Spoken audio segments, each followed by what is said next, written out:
Sat asat idam ashesham भासेयन निर्विशेष विलसति परमात्मः जाग्रद आदिषु अवस्थासु अहम अहम इति साक्षात् साक्षी रूपेण बुद्धे.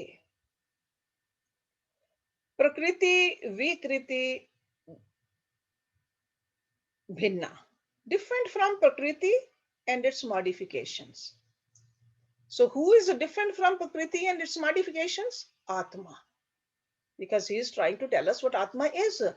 So Atma is not Prakriti or Prakriti's modifications. Vikar. Shuddha Bodha Swabhavaha, of the nature of the pure knowledge. Pure knowledge. Not a conditioned knowledge. Pure knowledge. Shuddha Bodh. Sat over here means the gross. Asat means subtle. Okay. Idam means this. Ashesham means entire. See, shesh means when something is remaining. Ashesh means nothing is remaining. Entire, complete. Bhasyan, manifesting. Nirvisheshaha, free from absolute. I mean, free from attributes. So that means the absolute. Free from the attributes. Nirvishesha. Vilasati, manifests. Paramatmaha, the Supreme Self. Jagrat Adishuhu, in the waking, etc. So these are the different levels of the consciousness. Waking is one of them. Waking, dream, and deep sleep. That's what he means by waking, etc. Avasthasu, states. Aham, ahamiti, as I, etc. So it's like I means it's a substratum of the sense of egoism. Aham, aham iti. Sakshat, directly. Sakshi Rupen, as the witness. Buddhe, of the intellect. Different from Prakriti and its modifications is the Supreme Self. Okay, that is first thing he's saying in this verse. And of the nature of pure knowledge. So if somebody wants to know what is the nature, it's a pure knowledge, no flaw in it.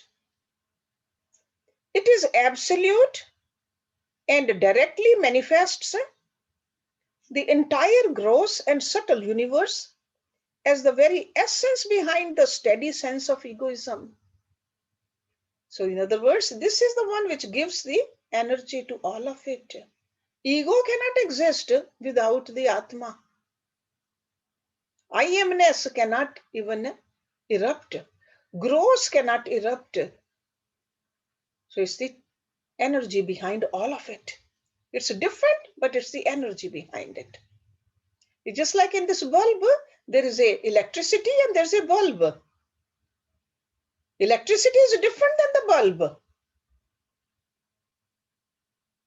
That's how the soul is different than Atma is different than the manifestations. It manifests itself as the witness of the intellect.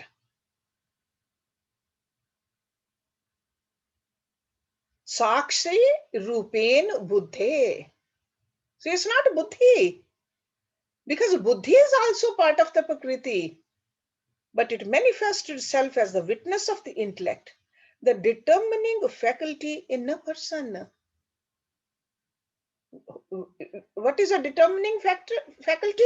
Intellect. Okay. So Atma doesn't determine, intellect determines.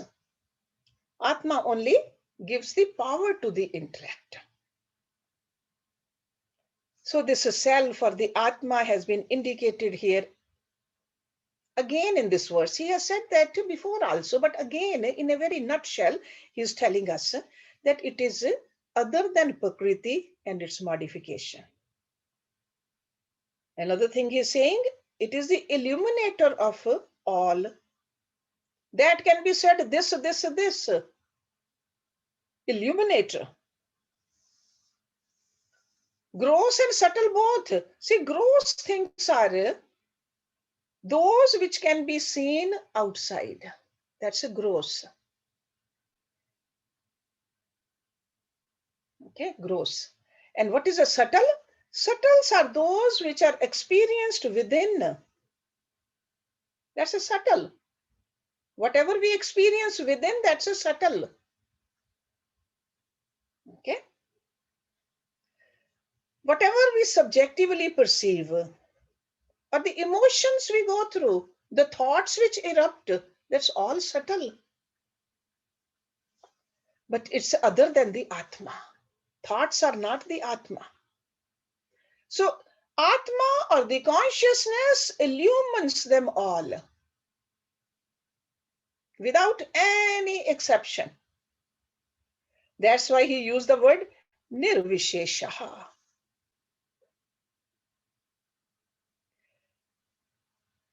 Atma itself is without any change.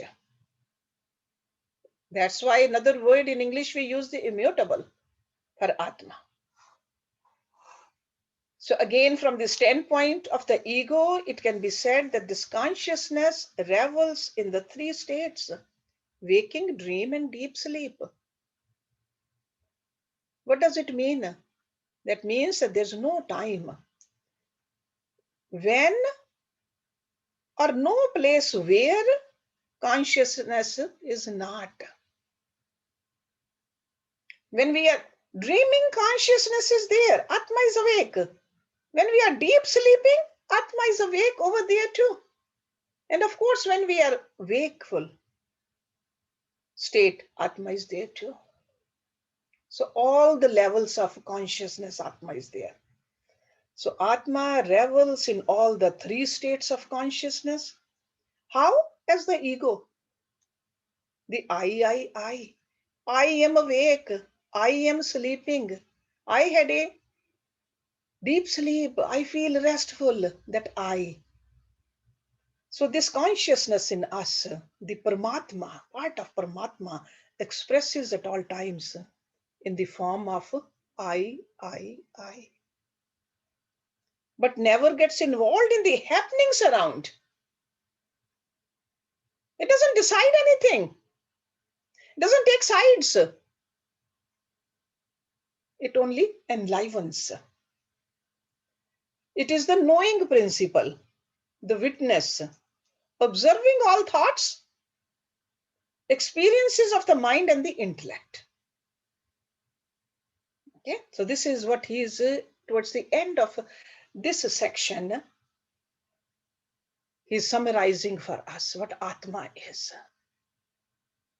Because we need to know we are the Atma. We have forgotten who we are. And these great gurus, the rishis, out of compassion, they know it. They don't have to tell us, but they come out and tell us that, hey, this is who you are, because you have forgotten who you are. Okay. Let me read it again. If any word or any idea is not clear, please let me know. Different from Prakriti and its modifications is the Supreme Self. It's very clearly he is saying. Of the nature of pure knowledge, it is absolute and directly manifests the entire gross and subtle universe as the very essence behind the steady sense of egoism. Okay, so ego cannot exist without the energy of Atma. It manifests itself as the witness of the intellect. It's a sakshi, the determining faculty in a man. Okay, so don't read that Atma is the determining factor. Intellect is the determining factor, and Atma is sakshi bhav to that, is witnessing it. Now in the next verse, 136, He's as a great guru advising us. Because it's not just the theory alone, we need to experience it too. We need to experience who we are. If somebody says, yes, eat good food, but then is telling us what is a good food, then showing us how to make that good food, and then eating the good food. There's a process involved. So that's why over here he is advising us, which is called as self-control. That's a very basic thing, self-control. That's where the austerity or the tapasya word has come from, self-control. If we don't control ourselves, the temptations, the lower urges will never know who the Sakshi is. Let's look at in Shankaracharyaji's words, what is he telling us? Niyamit manasaha amum tvam swam atmanam atmani ayam aham iti sakshat vidhi buddhi prasadat jani maran tarangaha apar संसार सिंधुम प्रतर्भव कृतार्थः ब्रह्म रूपेण samsatha. Niyamit means regulated. In Hindi we use that niyam se, niyamit, regulated. Manasa, with mind. Amum, this. Tvam means you, swam means own. Atmanam, self. Atmani, in the body. Ayam means this. So this is self in the body. Aham, I am. Iti means thus. Sakshat, directly. Vidhi, realize. Buddhi, prasadat, by the purified intellect. Jani, maran, births and deaths. Taranga, waves. Apar, shoreless. Apar, shoreless.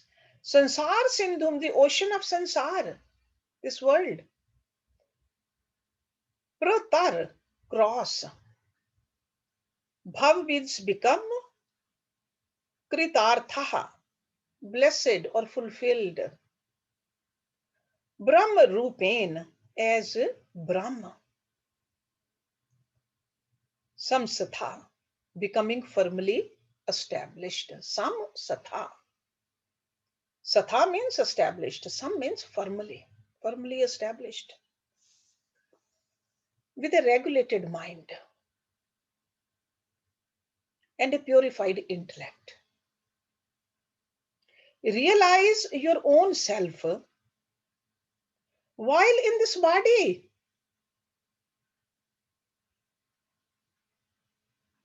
Identify yourself with it. So identify yourself with the Atma, with the self, and cross the shoreless ocean of sansar, whose waves are births and deaths. Okay, if we don't cross it over, we just come back again and again. Have you seen how the waves come and then go back, come, just keep on coming and going? That's what it is, our birth and death.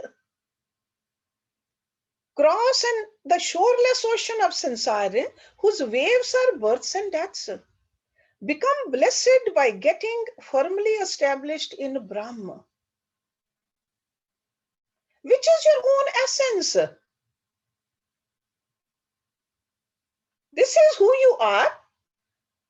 That's what Shankaracharya is saying. This is who you are and you have forgotten it. And in this verse he's saying how you can again get established in it. So a well-controlled, regulated mind That means a purified mind. A mind which has withdrawn itself from its involvement with the objects, with the emotions, with the thoughts. And how do we do it? Through worship, through meditation, upasana. A pure mind is a relatively calm mind, and calmness has come from the meditation. Okay? So that's what he's saying. Niyamit. We got to remember here that mind and intellect are the same actually. When he says manna buddhi, it's the same thing. These names are given according to the functions. The names are different according to the function.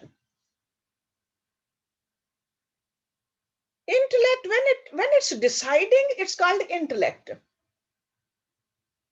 When it's just thinking, it's like a flow of thoughts, that's mind. So mind and intellect both need to be regulated. Because mental agitations, they veil our intellect. Agitated mind cannot decide. That's why this veiling is called Maya, Vasana, Avidya, or causal body. These are different names, but it's a veiling. They are all synonyms.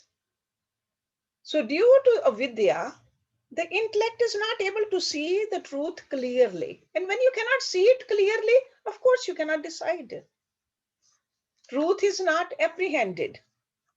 And then misapprehensions, they get generated by unhealthy intellect. So that's why he's saying, control your mind, regulated mind. Through upasana, these agitations, they go away. Mental quietude. In that kind of a mind, you see the brightness, you can decide better. And you can apprehend the self. And all of this, when he says, I'm not the body, nor am I the mind, nor the intellect, but I am the self. I am that who is illuminating all of this. And all of this we need to experience. And this experience is not through any medium. He did not say, go somewhere, or it is through something. No, it is not through the medium of the intellect. Intellect, we need to make it steady, make it sharp. It's not because of the intellect or because of the mind we exist. We exist as the self, as the Brahma, part of the Brahma. But we have to control all this. That's why it's not a mediate knowledge.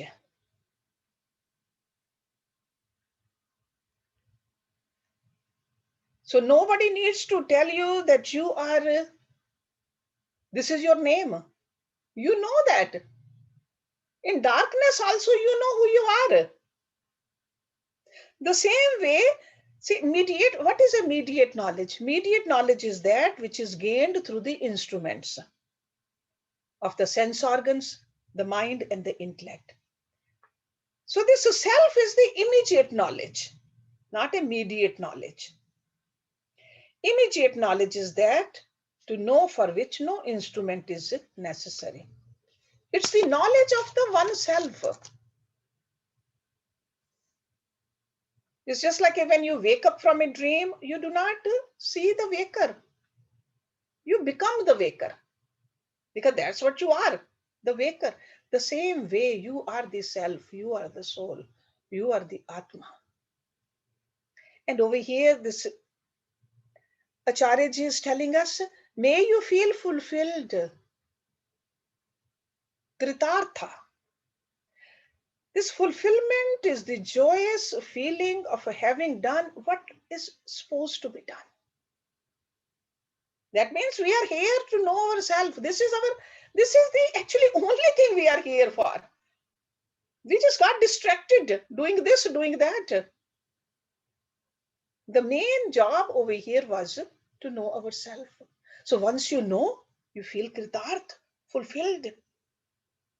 It's almost like a young person goes to the college to attain some kind of a diploma. Have you seen their faces once they have the diploma in their hands? Kritarth, blessed. We came here to know ourselves, and when we know ourselves, how blessed we're gonna feel. Kritarth. So if we reflect sufficiently upon what we have studied so far, one doubt might still linger in us. We are the self, we are the soul, part of that unlimited, infinite. How does this part of the infinite Lord, who is all knowledge, get into this avidya and became an object, slave to the objects, helpless victim of the world of the objects and their tragic play? How did this happen? How did the God got enslaved?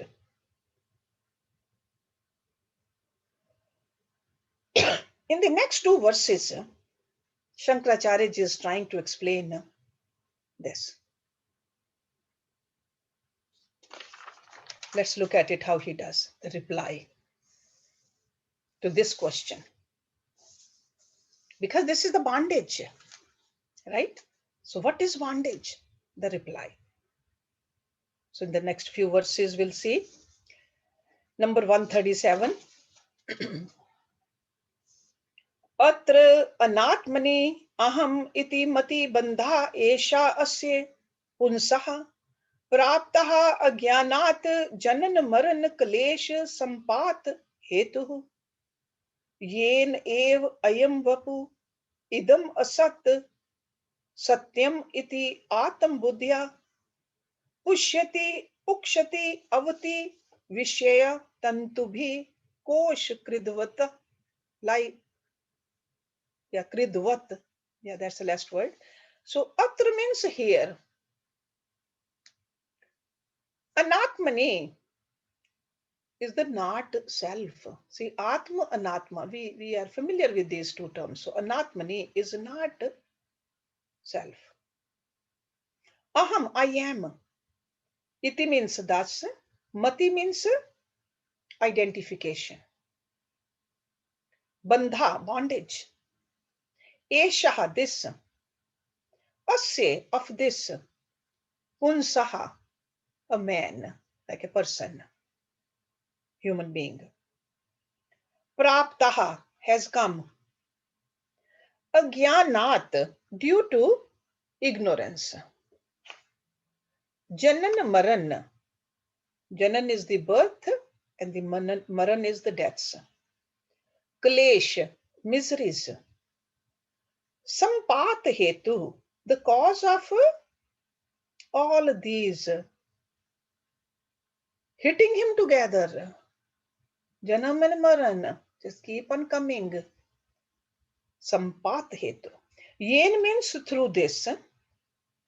Ev means alone. I am this.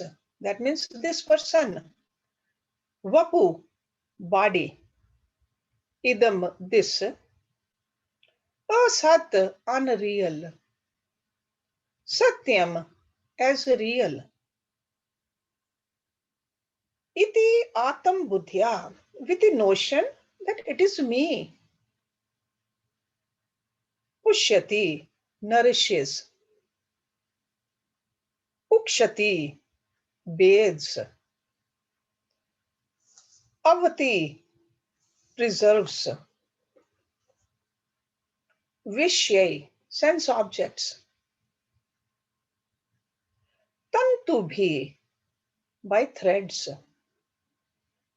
Kosh krid vat, like a silkworm. Silkworm. Due to his ignorance, man identifies the self with not self. Okay? Forgotten the real and got attached to the unreal. How? Due to ignorance. So the cause is the ignorance, avidya. This is the bondage of a person and brings in its wake the miseries of birth and death. Because we know to take birth, it's painful. To die, it's painful. In between also, there's a lot of pain, growing old pain. So this is the bondage of a person and brings in its wake the miseries of birth and death. Through this, he considers his perishable body as real. He identifies himself with it and nourishes, bathes, and preserves it with the help of sense objects. Thereby, he becomes bound like the silkworm in its cocoon, woven by its own threads.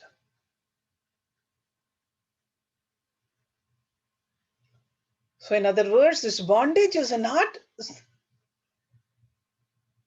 anybody else's bondage. We have created this bondage by our ignorance. And it started with misunderstanding. I am the anatma. So this misunderstanding is the springboard for all bondages and limitations that are suffered in countless agonies by our personality. So to end this misunderstanding,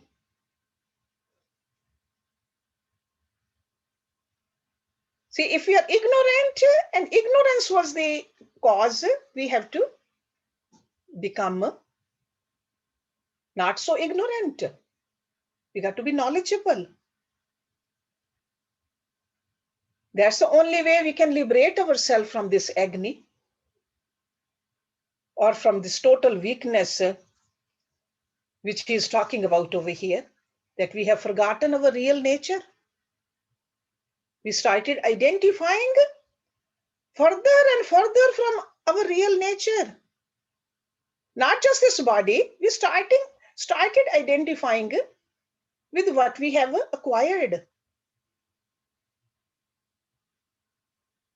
So not just the body alone, not just the intellect alone, but what acquisition, where I live, what my address is. So that's why consequence of that is suffering. Sufferings in this dream world. We thought this dream world is the real world. I, who am God, the Paramatma, the pure self, not understanding myself. That's a non-apprehension of the real nature. And from this non-apprehension, I started creating a misapprehension. And misapprehension became bigger and bigger. Just this is the tragedy he's trying to bring it in our mind. Sure, we have to take care of the body, but when we forget who we are, constantly taking care of the body, 24 hours a day, 365 days of a year, no escape. We must be with it without any holiday, this body, and we think we are the body. We can have a release from other things, but we cannot have a release from this body. This has become a mission in our life. We think we are the body. Instead of thinking, yeah, I've been given this tool, a housing. I'm not the body. Sure, I need to take care of it as long as I live in it, but I'm not the body. So body is not the problem, but thinking that I am the body is the problem. Because of this identification, you must preserve this body, feed it, clothe it, treat it all the time. So this is the point he's trying to make over here. So not just the body, but we run after all the objects desired by the body. House, car, TV, air conditioner, what not. And pretty soon we even forget that we are the body. We think we are what we own. We become slaves because we think we are the body. We think the happiness of the body is my happiness. No matter how much gurus tell us we are the Atma, we read about it, we study books like this. We've been attending satsang also, discussion groups also, but deep down in ourselves, we are convinced that we are this body. Why? Because of the avidya. And that's what he's telling us. Avidya, due to ignorance. So we got to remove this ignorance. And that's why it's a beautiful analogy he is giving us, the silkworm. Silkworm spins fine threads from its own saliva. We are all familiar with that. And what happens with that saliva? The thread is formed and becomes a cocoon around itself. The cocoon becomes stronger and stronger until at last the worm gets entangled in it. Right? And cannot come out. Similarly, once the misunderstanding that I am the body has arisen, this false notion makes endless demands for the preservation of the body. Okay? That's why they say, apne hi jaal mein phas gaya. Just like that silkworm. Okay? So in this condition, you come to experience suffering, and this is called bondage. Otherwise, there's no bondage. We are free. So take care of the body. Don't ignore the body. Take care of the body, but not by thinking that I am the body. I just have the body for some time. We don't know how long. And as long as I have it, just like we live in the house, we take care of the house. We don't ignore the house. We don't let the mouse and the cockroaches come there. We take care of it. But if somebody thinks that I am the house, that's a problem. The same way, this also is a housing. I am the real thing, the Atma living in it. We got to pay attention to that. We'll feel free. See, freedom is closer to us than the bondage. We have created the bondage out of the ignorance. So this is turning around, we can feel free. This is our real nature, actually. It's easier to feel free. It is more difficult to feel bondaged. But we have been feeling this way for so long, it has become our nature.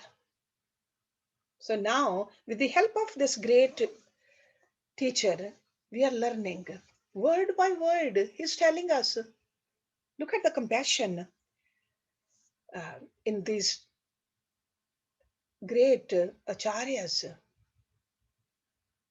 Right? I mean, how long it must have taken to write? He didn't have to write it for us, but he wrote it for us in detail. Let's look at 138. atasmim tad buddhi prabhavati vimudasya tamsaha viveka bhavat vesafurti bhujge raju dhishnah तथा अनर्थ व्रातः निपततिः समादातुः अधिका तथा य सद्ग्राहा स हि भवति बन्धः श्रेणु सखे. So this is 138. I understand these verses are long, and I'm sure in your book some of these words are compound words. So if you break them down, then it becomes easy. So the very first word, atasmim. Atasmim means in that which is not that. Okay, atasmim. So that means a substratum. And the second that means a superimposed thing. So something has been superimposed on something. Tad buddhi, the notion of it being that. In other words, illusion. Prabhavati rises. Vimudasya, to a deluded one. Tamsaha, by tamsikta, ignorance. Okay. Vivek abhavat, due to absence of discrimination. Ve means alone, sufurti rises, bhujge in a snake. Raju dhishnaha, the notion of rope. We are familiar with this analogy. Tataha, thereafter. Anarth vrataha, dangers. Nipatati, befalls. Samadatuhu, of one who seizes. Adhika, great. Tataha, therefore. Ya means that. Asad graha, holding to the unreal. See, asad means unreal. Graha means grabbing something, holding on to something. Sa means that, he means alone. Bhavati is bandha, bondage. Shrinu, listen. Sakhe, my friend. See, don't we see that in every guru, whichever book we pick up? This compassion in the tone of the language. Sometimes they use the word sakhe, sometimes tat, priye. These are the words. So they feel compassion for us. They are not telling us that there's no relief for you. They are just showing us what to do in a very loving way. Very loving way. So he says, when one is overcome by ignorance, one mistakes a thing for what it is not. So out of ignorance, we think something which is not is. In the absence of discrimination, the snake is mistaken for a rope. And great danger befalls him who seizes it through this false notion. So listen, my friend. It is mistaking the not self for the self. In other words, the unreal for the real. That creates bondage. That means not knowing what it is. If I drink poison, thinking that it's a nectar, of course I'm going to die. So thinking the unreal as real, I just grabbed it and I don't want to let it go. And even though I'm suffering, still we want to just grab it. So this ataha, the very first word, atasmit, ataha. Ataha means having forgotten one's real nature. Ataha. Projecting oneself into the non-self. That's what happens after this is described in this verse. Okay, so in this, the idea of that means the buddhi. So in this body, the buddhi, forgot to discriminate properly. Wrong idea became the right idea in this foolish person's mind. Because foolishness is the result of the tamsikta, the ignorance. That's a foolishness. It's almost like a, I mean, he is giving us an example of snake. Sure, there is a snake. You thought it's a rope. But if you give a little twist to that, in the snake and rope example, what would be the condition of such a person who drags the snake, thinking it to be a useful rope? Not just only thinking that it's a rope or it's a snake, not apprehending rightly, but thinking that it's a rope, but it's a snake and dragging it. And that's what we have been doing. For countless lives, we have been dragging this.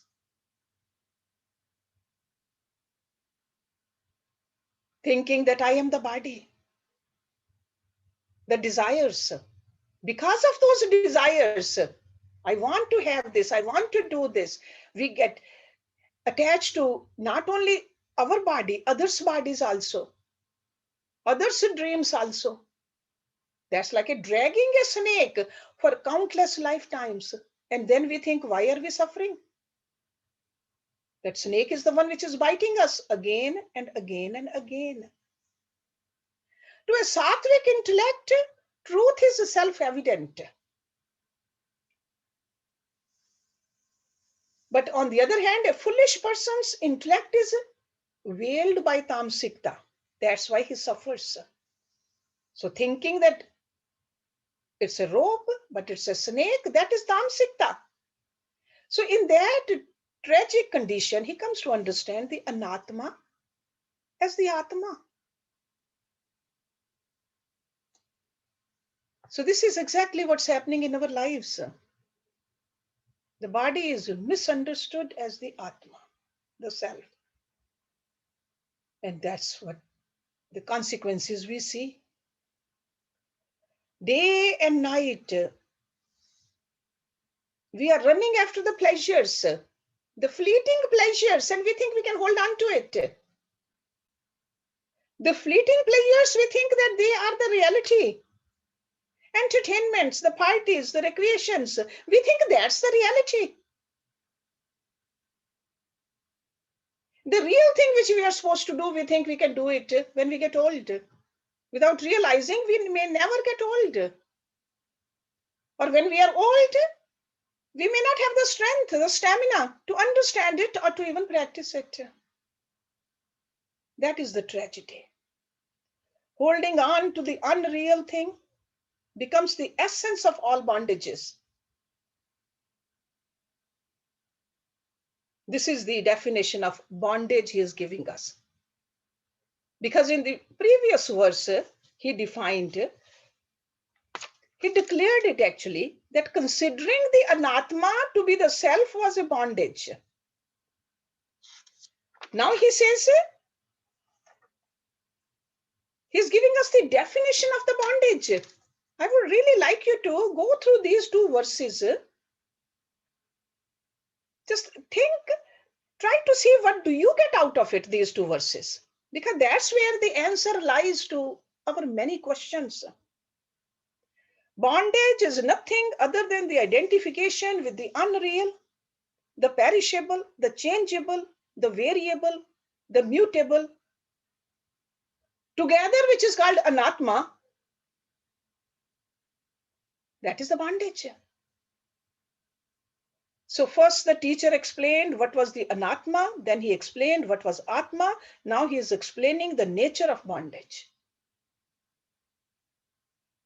Okay, so I would like to stop it here today. I think there's a question and I got to leave the class in a couple of minutes. As I told you earlier, I have a little talk to give to some other group. So any question, quick question if somebody can ask. Otherwise, if you can ask the questions next time also, that's fine. We'll start the class with the questions. And Jyoti will stay in the class until everybody is here. So, but thank you very much. Okay. Manju has a question. Hershey, sorry, a quick one.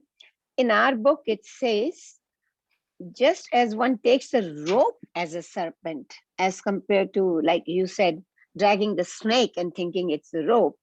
And he explains. Yeah, to me, I think if it's a snake and you Right. drag it as a rope, that is a bigger tragedy. Right, you can get hurt or die. Because that snake can really bite you. Yeah. And that's what's happening. We have considering the anatma as the atma, and that's why we are suffering.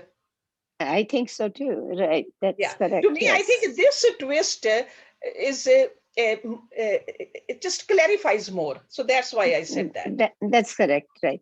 Okay. Yeah, I think so too. Thank you. Yeah, because that's what we have been doing.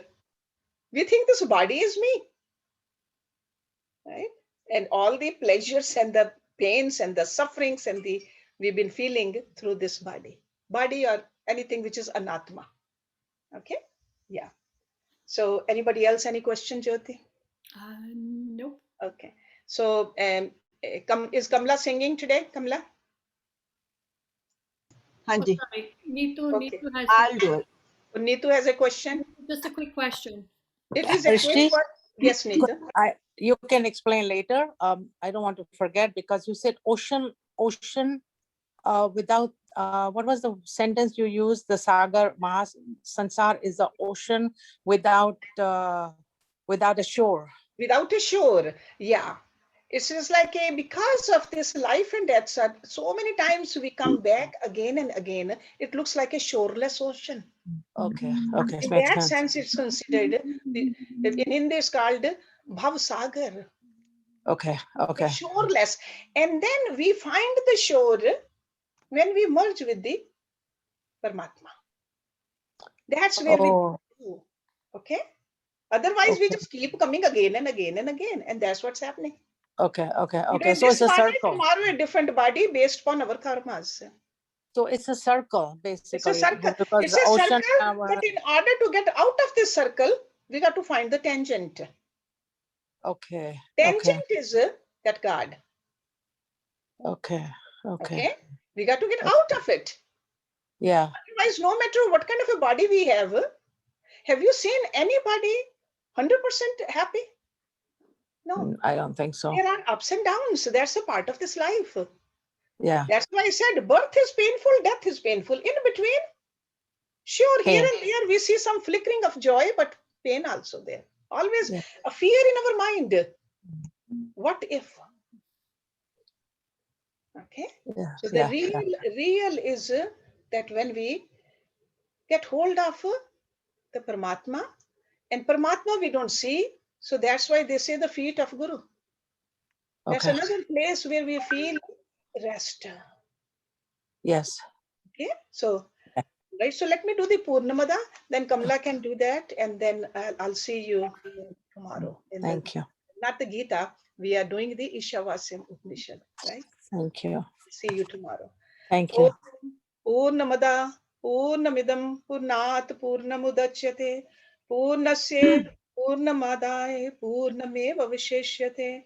Om Shanti, Shanti, Shanti Om.